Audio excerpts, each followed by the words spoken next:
si Ma'am Moira may kinalaman sa pagkawala ni Lolo. Parang kasabot niya rin po si Zoe. Bakit mo naman nasabi yun? Tapos ngayon po, tinawagan ko po si Doc Luke. Ang sabi niya, hindi niya pa po nakikita si Zoe buong araw kasi wala daw po si Zoe sa Apex. Pero pwedeng nagkita po sila ni Ma'am Moira para itago po si Lolo. Nawawala po kasi si Lolo Pepe. Ang hinala ni Annalyn, may kinalaman si Moira tsaka si Zoe sa pagkawala ng lolo nila. Kaya nga ay naghahanap siya ng ebidensya eh. Kaya ayaw niyang nakikialam ka sa plano dahil alam niya na ikaw ang may tendencing ibulgar ang sikreto natin at ang sikreto niya. Wala siyang pakialam sa'yo. Sarili lang niya iniisip niya. Parehas lang naman kayo eh. Parehas kayong selfish. Sarili mo lang iniisip mo. Wala kang utang na loob. Sana pinabayaan na lang kita. Sana pinabayaan na lang din kita. Hindi ba niyo tatakpan yan? Nakatiwangwang lang yan dyan. Hindi pa pwedeng takpan. Dahil lilibing ka pa dyan. Wag! Bibigyan kita ng pera. Ay, bibigay ko lahat ng pera ko sa iyo. Huwag mong gawin ito. Pakiusap. Hindi ko na kailangan yung pera mo. Oh, pasok mo na yan sa loob. Maawa kayo, wag! Maawa kayo. Maawa niyo na. Please, please. Maawa niyo na. Wag!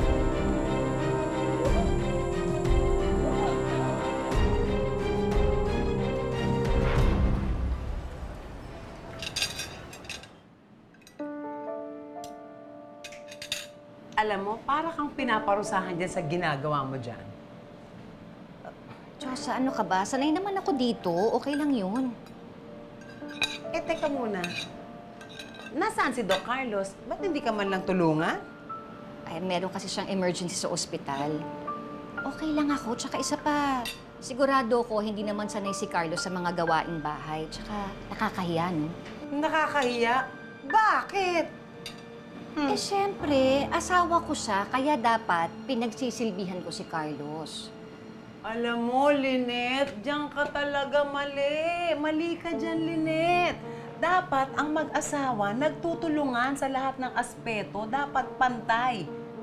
Partner nga kayo, di ba? Mag-asawa kayo. Alam mo, Diyosa, gets ko naman si Lynette. Gets ko siya eh. Doktor si Carlos. Nakakahiya naman pag walisin yung dito, paglampasuin, no? Hindi ganun yung Chang, no? Dahil hindi doktor si Lynette, kaya dapat siya yung gagawa ng lahat ng trabahong bahay. Di ba nagtatrabaho din naman siya sa East Ridge? Alam mo, dapat pagdating sa mag-asawa, pantay-pantay yan. Walang mataas, walang mababa. Dapat yung pagsasama niyo pareho sa lahat ng aspeto. Tulad namin ni Labi Dabs. Oh, sumalangit na wa. Diyosa, iba naman ang kaso ninyo ni Lovey Dubs. Iba naman ang kaso nila ni Carlos. Ay, Changsu, hindi ganun yun, ano? Parang kaming dalawa ni Cromwell, mag-asawa. Pareho lang kami nila, Lynette. Oh. Bakit? Ang mag-asawa dapat pantay-pantay. Walang mataas, walang mababa, magkasama sa hirap at ginhawa. Walang masusunod, walang sunod-sunuran. Tsaka, ano yan? May mga bagay ka na hindi mo masabi dyan sa asawa mo? Anong klaseng pagsasama meron kayo? Ang dami mong ebas, Diyosa. Mabuti pa tumulong ka na lang dito para madali ito dahil pupuntahan na niya si Annalyn eh. Kasi baka kung anong gawing masama, nung mag-inang impacta doon sa bata. Sige na, bitbitin mo na yun. Sige na. Ito na, ho. Imasin mo lahat yan. Bilisan nyo. Ano ba to? Kari-kari ba to? Kari-kari po, meron po dun siya. Pero malinis naman po ito eh.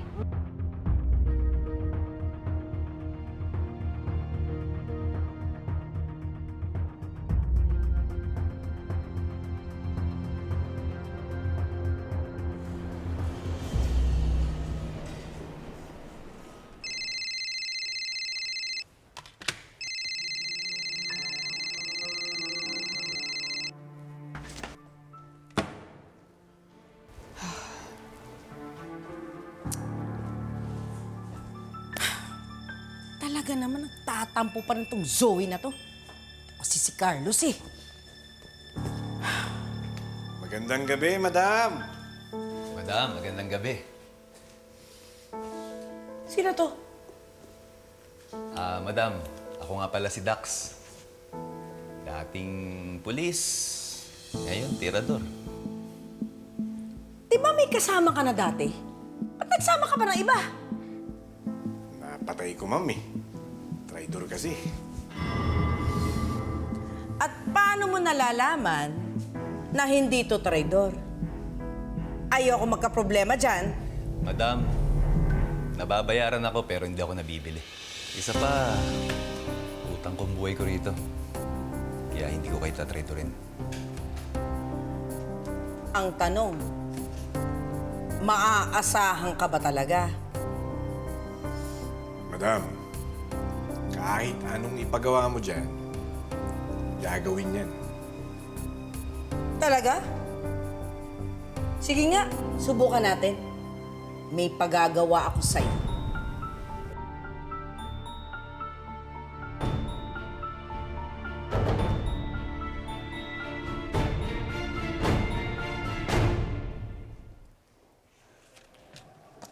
Zoe, patulong naman sa pasyente, oh.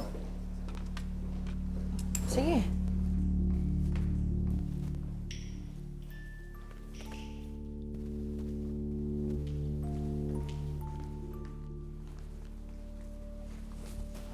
Andun si Zoe.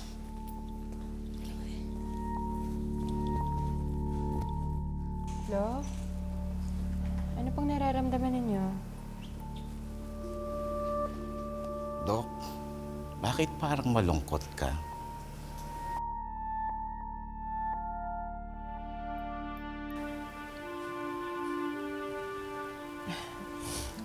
Pagod lang po sa trabaho. Pagod sa trabaho. Alam mo, ganyan-ganyan din yung apo ko. Grabe magtrabaho yun. Lahat ay gagawin niya para lamang maibili ang mga pangangailangan ko. Ganon ka rin siguro sa lolo mo, ano? Kung ako na hindi mo kaano-ano ay inaasikaso mo, paano na kaya ang lolo mo? Sigurado na masayang-masaya ang lolo mo sa'yo. At nakatitiyak ako na proud sa'yo ang lolo mo. Dahil may apo siya na kagaya mo. Mahal na mahal mo ang lolo mo, ano? Pero hindi lahat ay maswerte sa apo. May kaibigan ako na minamaltrato siya ng apo niya. Andun na, kinakandado siya sa kwarto, ginagaapos siya. Ay, bakit kasi may mga masasamang apo? Alam mo, kaunti na lang ang natitirang oras namin dito sa mundo. Ang dinadalangin ko na lamang ay maging masaya at punong-puno ng pagmamahal ng pamilya. Dahil kaunti na lang ang oras namin. Ito na lang natitirang buhay namin bago ako mamatay. Kaya ikaw, mahalin mo ang lolo mo at huwag na huwag mo siyang sasaktan.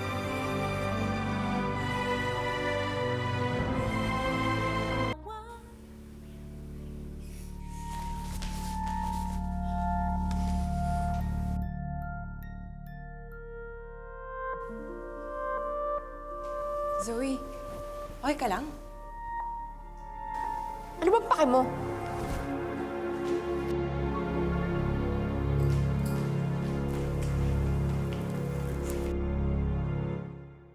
Ano pa hinihintay mo? Text ko sa address. Sige na.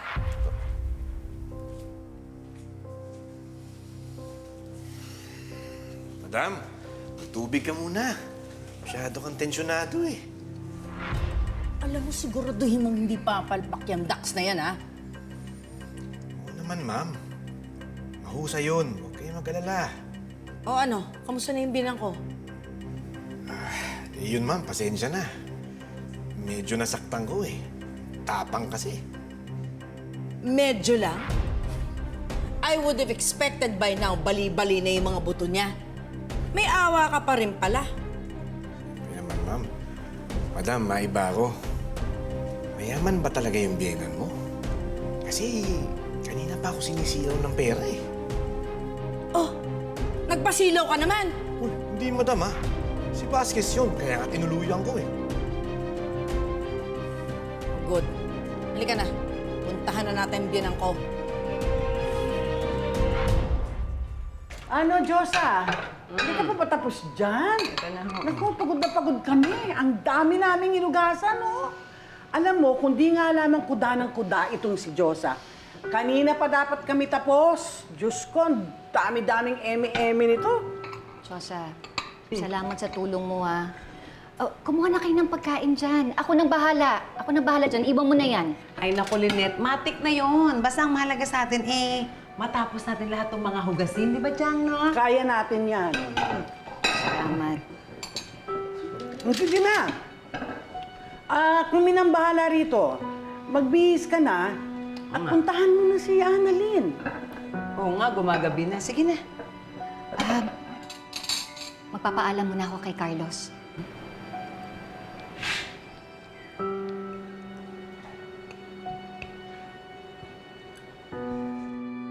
Okay, thank you.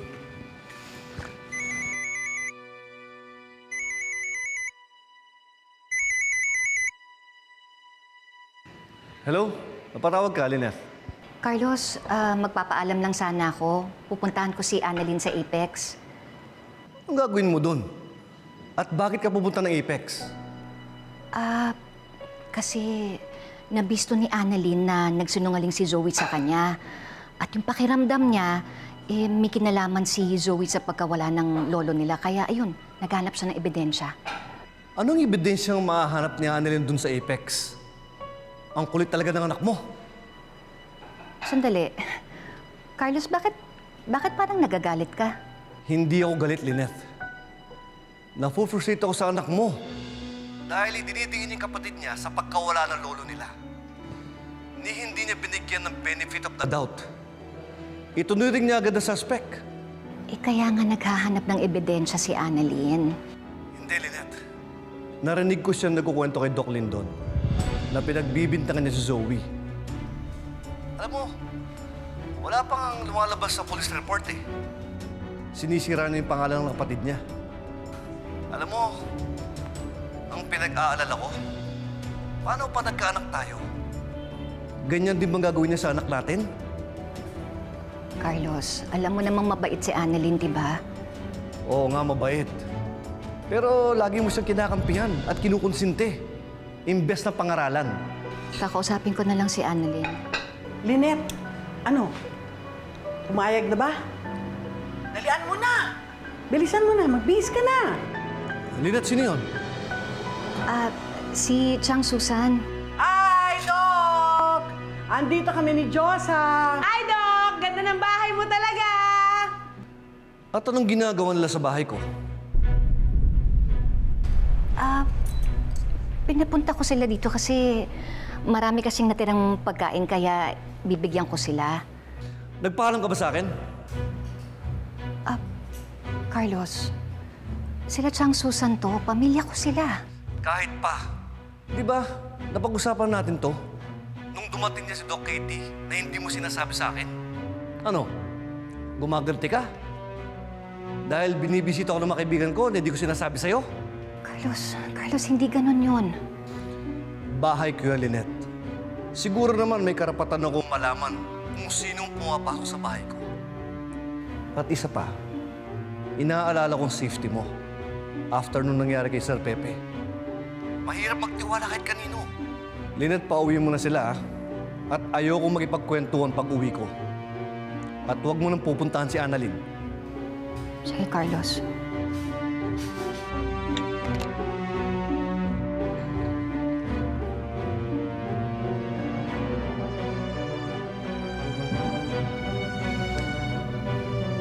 Kailangan ko warning sa Zoe. Nurse Mark, ha? Pag may nakita ka, sabihan mo kaagad ako. Doc! Doc! Oh, ano? Sabi ng guard, umalis daw si Dr. Zoe kanina. Nag-ride car. si Doc Annalyn ba? Tumawag na ba sa'yo? May update na ba? Wala, hindi pa ulit kami nakikita. Karen, Evan, Ay, hello po, Doc. Hi, Doc Ray. what are you doing here? Dumalaw po. Dinalaw po namin siya. Visiting lang po, Doc. Hello. Lila. Dok, basta po. Nagpakita na ba si Zoe? Duty siya ngayon eh. What do you mean nagpakita? Dok, kalagitnaan ng duty niya sa Apex, umalis siya. Iniwan niya kay Doc Hermosa lahat ng mga patients niya. Saan daw siya pumunta?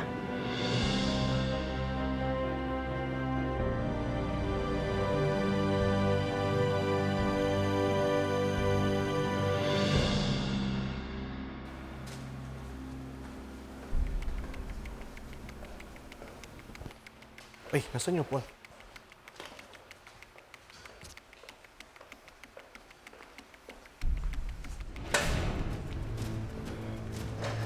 Tanda, bisita ka.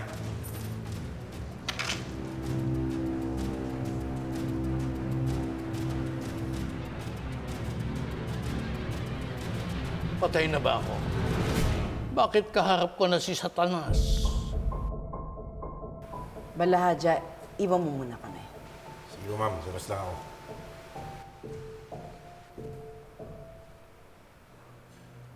Hello, Dad. How are you? Demonyo ka. Kalagan mo ako, magtutuos tayo.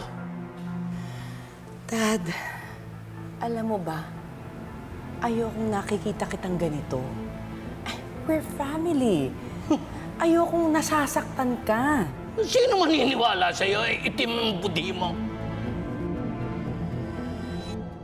Siyang akin po, Chang. Ito po yung plastic. Ano ka mo? Teka muna.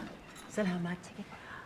Teka muna, bakit magkahiwalay pa tayo ng pagkain? Eh, iisa lang naman ang bahay natin. Chang, kilala kita, Chang. Uubusin mo to. Yan, o. Ikaw, maglagay ka sa sarili mo. Ay, ang daya! Lynette, meron ka ba diyang pangsulat? Kasi lalagyan ko ng pangalan to. Kilala ko to eh. Kahit sa rep na to, uubusin niya lahat yung pati sa akin. Tingin naman ako pangsulat. Teka, bigyan mo rin ako. Akin to lahat. O kayo naman, ang lakas-lakas nyo kasi kumain. Hindi kayo natatakot sa mga atake. Ito, oh. Ayan. Yan. Thank you, Lynette. Uy, sarap nito. Ano, Lynette? Nayagan ka ba ni Doc Carlos na puntahan mo si Annalyn? Oo naman. Taray, no? Nagpapaalam pa talaga? Ang lakas maka-estudyante nun. Ikaw naman, oh, siyempre, asawa eh. Kaya lang magpaalam para mag-report baga. Chang, iba ho yung nagsasabi at iba rin ho yung nagpapaalam. Magkaiba yun. Pinapakomplika mo pa eh. Pareho na rin yun. Si Carlos din naman nagpapaalam din sa akin.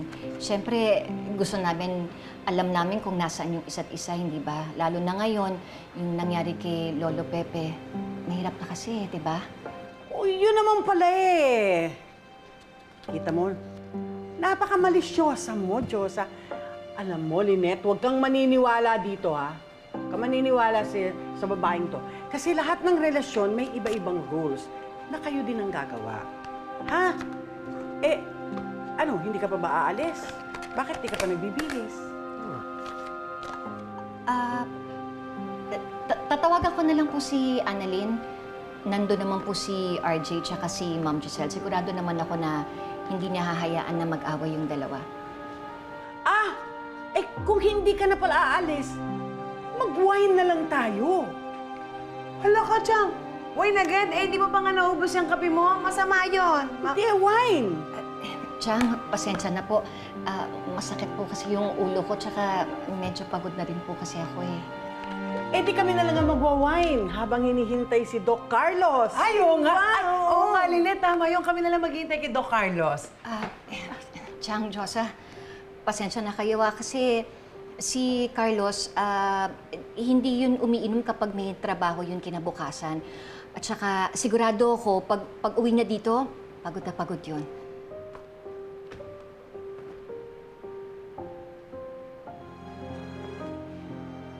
Teka muna, Lynette. Kakahalata ako. Pinapaalis mo na ba kami?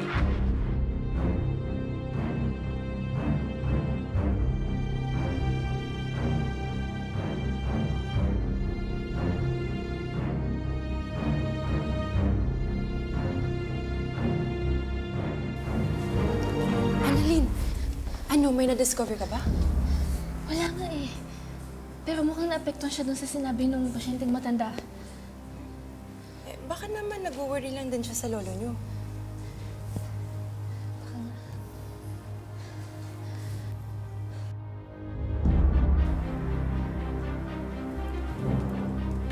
Annalyn, yung phone ni Zoe. Buksan mo, buksan mo. Nakalak. Paano? Iuwi mo na lang kaya? Hanapin ni Zoe to. Di maghanap siya. Di naman niya alam na nandito ka. Mali mo, may ibang kumuha niyan. Ang importante, makakuha ka na ng ebidensya. Sige na, dalhin mo na yan. Ano ka ba? Oo. Zoe, sagutin mo.